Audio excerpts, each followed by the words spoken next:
All right, so I wanted to really quickly show you all how to use Google Translate because we want to ensure that everything is translated so that all of our families have access to the incredible work that y'all are doing.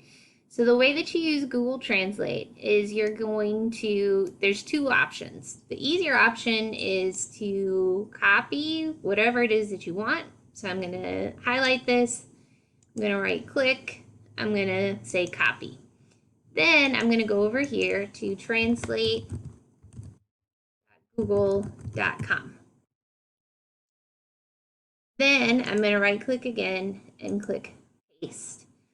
Make sure that it'll detect your language automatically as English. Usually it'll default to Spanish, but make sure. Then you're going to click this button here where it says copy translation. You'll go back to whatever you were working on and it'll do it in the same font and same text size as you had previously.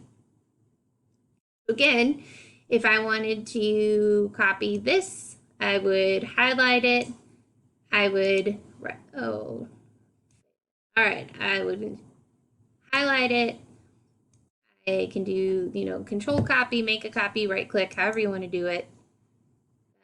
Wrong way, don't do it that way. There we go, edit, copy. This is embarrassing. Then delete whatever you had in there last. Copy, paste. I'm going to just click Control V for copy, paste. Again, it translated into Spanish. I'll click here where it says copy translation. I'll go back to my original document and then I'm going to copy and paste it.